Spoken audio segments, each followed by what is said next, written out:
A propósito de esto, hablamos de una persona que falleció, otra que iba de acompañante que fue arrastrada por el raudal, está desaparecida, y dos personas que iban dentro del mismo vehículo que lograron ser rescatadas. Esta es parte de la crónica de lo vivido ayer en la zona de Ñemby y lo que ahora, por supuesto, se plantea también en aquella zona o en este lugar, en este sitio, en el que a criterio de los pobladores es una zona mortal.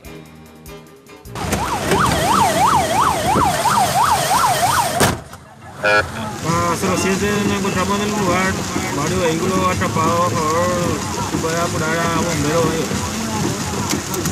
Cuando ella me llamó cuando se estaba arrastrando ya el vehículo, ponerle de 400, 500 metros que le estaba arrastrando el vehículo, me llamó. Y me llamó, me dice que al llamar me dice llamar al 900, desesperada, llamar al 911. Y ahí acá salí, dejé todo abierto esto, sin remera, así, corriendo. Mientras le llamaban, diciendo cuando en menos de un minuto llegué allá, ya no he visto más el vehículo. La camioneta ya había sido tragada por el agua. Empleados de una empresa, policías y bomberos ayudaron a rescatar a quienes iban dentro. Ezequiel Salas, esposo de la víctima fatal, intentó llegar hasta el vehículo, pero el raudal casi se lo lleva. Y cuando me acercaba más, ya empecé a divisar el vehículo con la luz todo de cola. Ahí me separé, ahí ya no es que me fui corriendo, me fui. Y los vecinos por la calle me gritaban, no voy a cruzar por el arroyo, y crucé.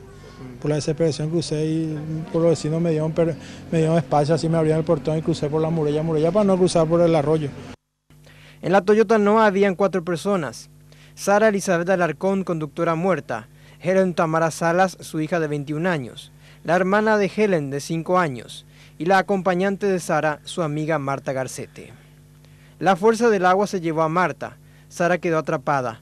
La joven y su hermanita lograron ser rescatadas. Divisaron ellos por la parte de atrás, que había gente, rompieron y quitaron. Me tiraron del pelo a la más grande de mi hija y a la otra le tiraron de su brazo, por suerte. Yo llegué cuando ellos estaban fuera ya. Ahí también ya la señora Marta había desaparecido. Ella desapareció.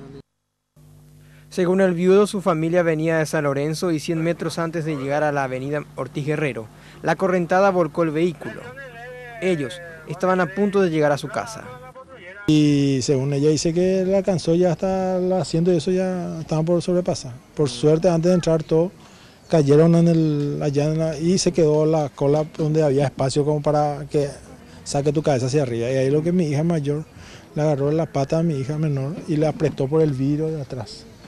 Y ahí divisó el guardia y rompió la parte del costado y le tiró a mi hija. Y al caerse ella ya no, su mamá estaban rezando, según. Rezaba y lo último que le decía que atajarle a tu hermana, le decía antes de caerse en el puente. La lluvia paró, pero el raudal seguía con su tremenda fuerza.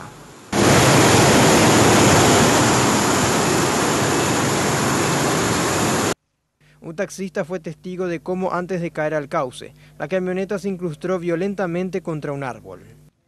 Ese fue el sostén de la camioneta por un momento. Después ya de tan rápido que venía el agua ya no sé.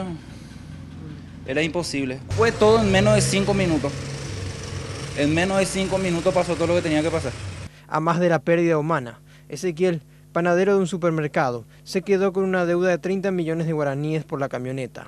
El rodado era el elemento de trabajo de su esposa. Mi señora pensaba trabajar grande en esto. Esta es una furgoneta cerrada y pensaba trabajar grande. Así. ¿Qué se dedica? Y vendedora, compra y venta de cosas, de todo un poco. Y nos fuimos a endeudar, el martes retiramos eso, entregamos nuestro auto y debimos la mitad de este. Esta familia reclama a las autoridades el peligro de este cruce en cada temporal. El marido intentó llegar hasta el intendente Lanzoni, pero no le recibió.